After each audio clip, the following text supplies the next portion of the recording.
Hello friend, જય શ્રી કૃષ્ણ. પૂરણ ભરવાની નવી ટ્રીક સાથે એકદમ ખસ્તા ક્રિસ્પી એવા મીઠા ઘૂઘરા બનાવીશું. તો ખાતી વખતે આ ઘૂઘરાનું જે પૂરણ છે બિલકુલ વિખાય નહીં, વેરાય નહીં, એ રીતે એકદમ સરળ રીતે ઓછા સમયમાં બહુ બધા ઘૂઘરા બનીને તૈયાર થઈ જશે. તો પરફેક્ટ માપ સાથે આજે આપણે મીઠા ઘૂઘરા બનાવીશું. તો વજનમાં 250 ગ્રામ મેં મેંદાનો લોટ લીધો છે અને વાટકાના માપથી 1 વાટકા જેટલો મેંદાનો લોટ લીધો છે. લોટને ચાળીને લેવાનો. તો આ લોટમાં આપણે ઘીનું મોણ એડ કરીશું. ઘીથી જે કવર છે ઉપરનું એકદમ ખસ્તા બનશે. તો 3 ચમચી જેટલું મેં જામેલું ઘી એડ કર્યું છે. બરાબર મિક્સ કરી લેશું. તો મુઠ્ઠી વડે એ રીતના ઘીનું મોણ એડ કરવાનું છે. તો આ રીતના એકદમ સરસ મિક્સ થઈ જાય પછી આપણે જેમ જોઈએ એમ પાણી એડ કરી અને મીડિયમ એવો એનો લોટ તૈયાર કરીશું. તો સાવ ઢીલો પણ ન અને વધારે પડતો કડક પણ નહીં. તો આ રીતનો લોટ બાંધી ઘીવાળા હાથ કરી આ લોટને ગ્રીસ કરી ઢાંકીને 10 મિનિટ માટે રહેવા દેશું. તો એક પેન લીધું છે, એમાં આપણે 1 ચમચી જેટલું ઘી એડ કરીશું અને 250 ગ્રામ મેં લોટ લીધો છે. તો 250 ગ્રામ જેટલો મેં મોળો માવો લીધો છે. હવે આ માવાને આપણે શેકીને લેશું. તો 2 મિનિટ માટે ગેસની ફ્લેમ સ્લો રાખી માવાને એકદમ સરસ શેકી લેશું. તો ઘૂઘરામાં માવાનું પ્રમાણ રવા જેટલું હોય તો ઘૂઘરા છે સ્વાદમાં એકદમ મીઠા બનશે. તો આપણું બધું જ માપ 250 ગ્રામ મેં લીધું છે. લોટ, માવો અને રવો ત્રણે મેં 250 ગ્રામ લીધું છે. પણ જો તમારે ઘૂઘરામાં માવો એડ ના કરવો હોય તો રવાનું પ્રમાણ ડબલ લેવાનું. પણ તમે માવો એડ કરશો તો ઘૂઘરા છે સ્વાદમાં એકદમ મીઠા બનશે. તો આ માવાને 2 મિનિટ જેવું થઈ ગયું છે અને માવો છે એકદમ સરસ શેકાઈ ગયો. તો એક વાટકાની અંદર આપણે માવાને કાઢી લેશું. તો આ જ પેનની અંદર આપણે રવો શેકી લેશું.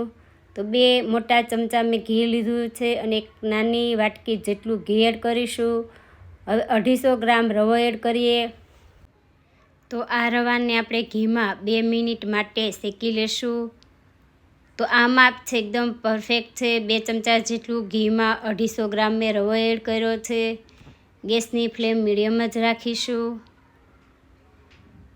આ રીતે સતત હલાવતા રહીશું. આમાં ઘીનું પ્રમાણ ઓછું હોય છે એટલે રવો નીચે ચીપકતો હોય છે. તો આ રીતના સતત હલાવશું એટલે રવો છે બિલકુલ ચીપકશે નહીં. 2 મિનિટ જેવું થઈ ગયું છે અને આછા બ્રાઉન કલર જેવો રવો પણ થઈ ગયો. તો ગેસની ફ્લેમ સ્લો કરી લેશું અને આમાં આપણે ડ્રાયફ્રૂટ્સ એડ કરીશું. તો ડ્રાયફ્રૂટ્સમાં મેં એના ટુકડા કર્યા છે. તો બદામના ટુકડા કર્યા, પિસ્તા, કાજુના ટુકડા, ચારોલી અને દ્રાક્ષ એડ કર્યા છે. ઘણા ચારોલી એડ નથી કરતા પણ એનો સ્વાદ ખૂબ જ સરસ આવે છે. જો તમારે આગળ હોય તો ચોક્કસ એડ કરજો. હવે 1 મિનિટ માટે આપણે શેકી લેશું એટલે કુલ 3 થી 4 મિનિટમાં જ આ રવો છે એકદમ સરસ શેકાઈ જશે. તો વધારે પડતો એને બ્રાઉન નથી કરવાનો, લાઇટ બ્રાઉન થાય એવો જ રવો શેકવાનો છે. ગેસની ફ્લેમ એકદમ સ્લો રાખી 1 મિનિટ જેવું થાય ત્યાં સુધી આ ડ્રાયફ્રૂટ્સને આપણે રવા સાથે શેકી લેવાનું. 2 ચમચી જેટલું મેં ટોપરાનું છીણ એડ કર્યું છે. ટોપરાનું છીણ છે વધારે એડ નથી કરવાનું, એનાથી જે આ આપણું પૂરણ છે એકદમ છૂટું પડશે. એટલે 2 ચમચી જેટલું જ મેં ટોપરાનું છીણ એડ કર્યું છે. ગેસની ફ્લેમ બંધ કરી દેશું અને બરાબર મિક્સ કરી લેશું. તો જે આપણે માવો શેક્યો તો એને મેં પહોળા વાસણમાં ઠંડો કરી લીધો છે. તો આપણો માવો ઠંડો થઈ ગયો છે અને જે આ પૂરણ છે એ માવા સાથે જ આપણે મિક્સ કરી લેશું.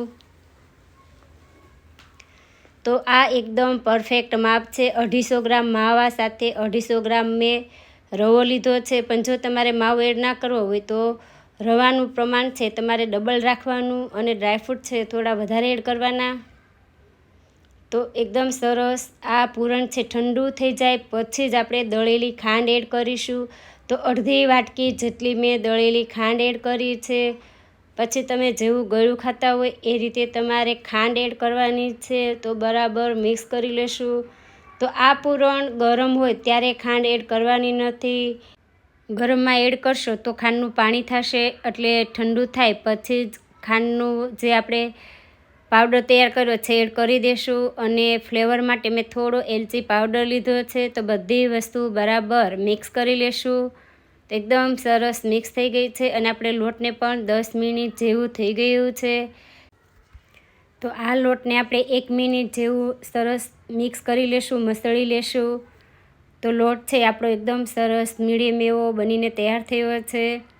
હવે જે પૂરણ છે એને એકદમ નવી ટ્રીક સાથે આપણે ઘૂઘરામાં કેવી રીતે ભરવું તે જોશું. તો આ પૂરણને આ રીતે 1.5 ચમચી જેટલું હાથમાં પૂરણ લઈ આ રીતે મુઠ્ઠી વાળી અને આ રીતે પૂરણને તૈયાર કરવાનું છે. આ રીતે તમે પૂરણને તૈયાર કરશો તો ઘૂઘરામાં બિલકુલ વિખાશે નહીં, છૂટું નહીં પડે અને ઘૂઘરા છે એકદમ ઝટપટ એવા બની પણ જશે. તો જે રીતે આપણે પૂરી વણીએ એ રીતે લુવો લઈ અને પૂરીની સાઈઝ મોટી હોય એ રીતે આ પૂરી વણી લેવાની છે. તો પતલી એવી જ આપણે પૂરી રાખશું. તો ઘૂઘરા બનાવવા મેં ઘૂઘરાનું મોલ્ડ લીધું છે, એને ઘીથી ગ્રીસ કરી લેવાનું છે, પછી જ પૂરી આપણે ઉપર મૂકીશું.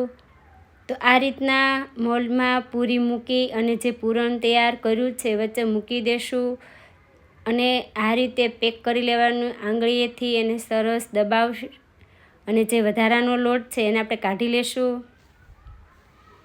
તો આ રીતે મોલ્ડમાં ઘૂઘરા બનાવશો તો ઓછા સમયમાં બહુ બધા ઘૂઘરા બનીને તૈયાર થઈ જશે અને એક સરખા બનશે. જે કિનારી છે એ તમને થોડી છૂટી લાગે તો હાથેથી પેક કરી દેવાની.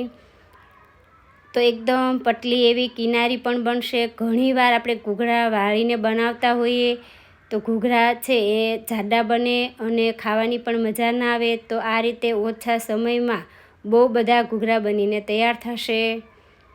તો ઘૂઘરા તળવા માટે ઘણા ઘીનો ઉપયોગ કરતા હોય છે અને ઘણા તેલ પણ લેતા હોય છે. તો આજે આપણે તેલમાં જ ઘૂઘરાને તળીશું.